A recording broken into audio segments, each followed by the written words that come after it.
Vamos ver nessa videoaula aí, axiomas e teoremas. Meu nome é Geraldo Ventura, né? Essa aula é destinada a alunos do 8º ano do 3º ciclo, antiga 7ª série. Isso aí se baseia no trabalho de Euclides, esse matemático que viveu no século 3 a.C. Ele publicou um livro chamado Os Elementos.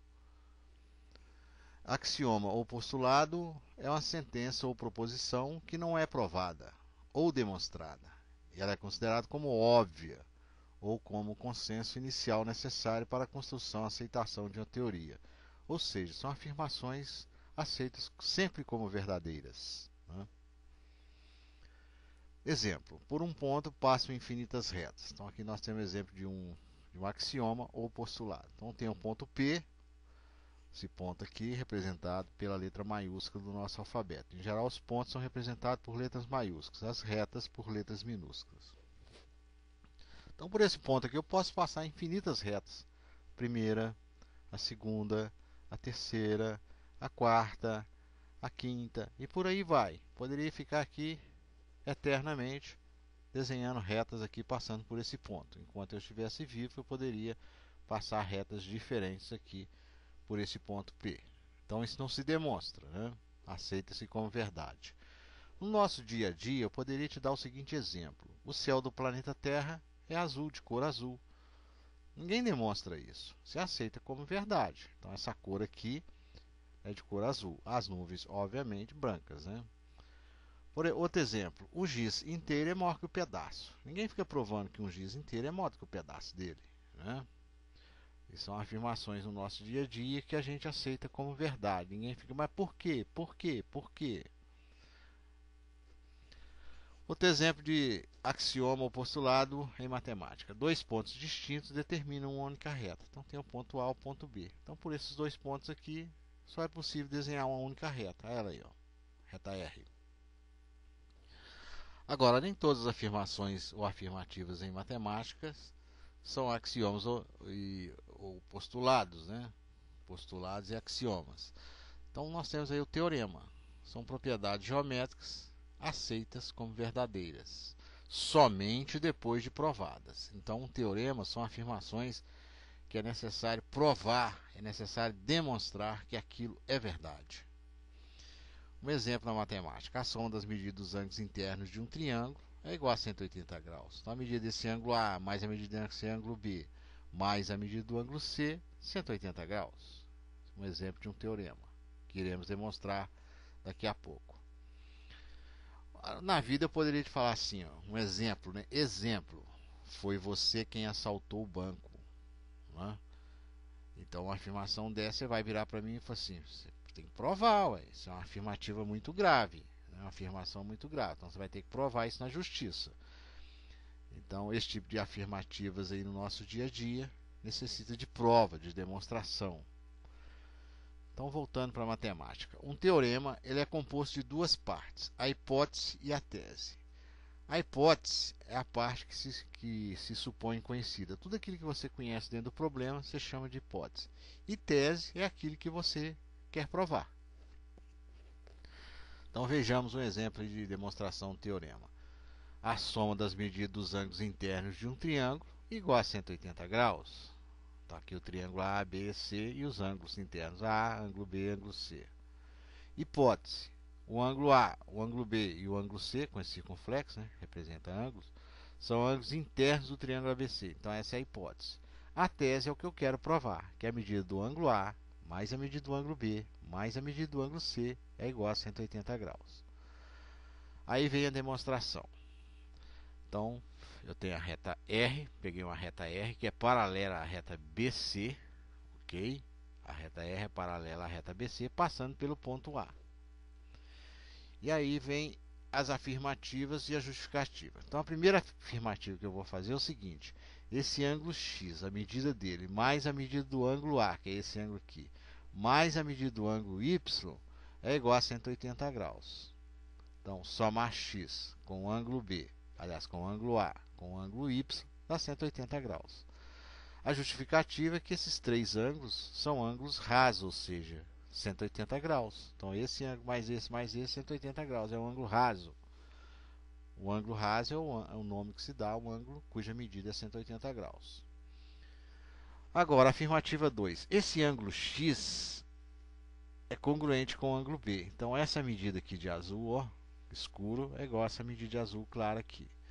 Então o ângulo X é congruente com o ângulo B.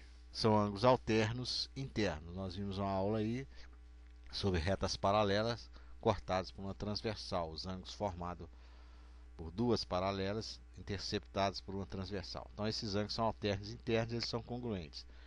E do lado direito, o ângulo Y é congruente com o ângulo C. Também ângulos alternos internos. Aí eu fiz a afirmativa número 4, que eu peguei o ângulo X, troquei pelo ângulo B, já que ele vale B. Então onde tem X eu coloquei B. E onde tem Y eu coloquei C, porque a medida dele é igual ao C, é congruente. Então a medida do ângulo A, mais a medida do ângulo B, mais a medida do ângulo C, igual a 180 graus. Eu substituí. Está aí demonstrado, né? Hoje em dia não se pede o aluno de primeiro grau até a oitava série, né? Até o nono ano do terceiro ciclo, nenhuma demonstração. Mas o professor demonstra isso lá, de forma que o aluno consiga saber o que é um teorema. Exemplos. Antes disso, eu posso fazer uma construção geométrica. Eu peço os alunos para desenhar dois triângulos. Aí ele recorta o ângulo A, recorta o ângulo B, recorta o ângulo C. Ele recorta lá com a tesoura, né? E aí ele cola o ângulo B aqui, ó, pega o ângulo C, que é esse ângulo amarelo aqui, ó, rotaciona e cola ao lado do ângulo B. Depois ele toma o ângulo A, que é esse ângulo de vermelho, e cola, né, do lado do ângulo B. Forma um ângulo raso, que é um ângulo de 180 graus. Ok? Então ele desenha dois triângulos, né, numa folha qualquer, todos dois do mesmo tamanho, recorta os ângulos em um deles e cola ao lado do outro triângulo. Tá aqui um transferidor, esse aqui é o ângulo de 180 graus. Aplicação. Calcule o valor do x. Então aqui eu tenho o ângulo A, que mede 2x, o ângulo B, que mede x, e o ângulo C, que mede 30 graus. Então, aplicando o teorema, o ângulo x mais o ângulo 2x mais 30 graus dá 180. Então, o ângulo x mais o ângulo 2x mais 30 graus igual a 180 graus. X mais 2x, 3x. Passei o 30 graus para o segundo membro com a operação inversa, que é a adição, você subtrai. 180 menos 30, 150. Se 3x é igual a 150, o x é 150 dividido por 3, que é 50 graus. Exemplo 2. Determine a medida do ângulo C. Então, o ângulo C é esse daqui. Então, eu tenho lá 2x mais 90 graus, porque esse aqui é um ângulo reto. Toda vez que tiver esse quadradinho aqui, ó, esse ângulo de 90 graus, mais o ângulo x. Então, 2x mais x, 3x. O 90 eu passei para o segundo membro com a operação inversa. Ele era positivo, ele veio negativo. 180 menos 90 é 90. Então, 3x igual a 90. Significa que x é 90 dividido por 3, que dá 30 graus. Esse é o valor do x. Só que ele pediu a medida do ângulo C. O ângulo C é 2x. Então, é 2 vezes 30 graus, que é igual a 60 graus. O ângulo do vértice de um triângulo isósceles mede 32 graus. Quanto mede cada ângulo da base? Então, eu desenhei um triângulo isósceles. O triângulo é isósceles quando ele tem dois lados congruentes. Então, esse lado aqui é do mesmo tamanho desse. E, consequentemente, os ângulos da base são iguais. Aqui é x, aqui x. Propriedade do triângulo isósceles. Então, x somado com x, somado com 32 graus, tem que dar 180 graus. X mais 2x, x mais x, 2x. 32 eu transportei para o segundo membro com a operação inversa. Então, 2x igual a 148 graus, x é metade, 74 graus. PUC São Paulo. Ele está perguntando, na figura A mede 100 graus e B mede 110 graus. Qual a medida de x? Aí ele deu a figura e deu as opções aqui. Você tem a vista aí do prédio da PUC São Paulo. Então, resolução. Voltando aqui à tela aqui, ó. Esse ângulo mais esse aqui dá 180 graus porque ele forma um ângulo raso. Mesma coisa do lado esquerdo. Esse ângulo de 100 graus somado com esse amarelinho tem que dar 180. Então, obviamente, aqui é 80 e aqui 70, porque 70 mais 110 dá 180 e 80 mais 100 dá 180. Aí eu tenho os ângulos internos. Aí eu aplico o teorema. X mais 80 mais 70 tem que ser igual a 180 graus. 80 mais 70, 150, que eu passei para o segundo mesmo com a operação inversa. Então, 180 menos 150 igual a 30 graus. A opção correta está na letra A. Até a próxima videoaula.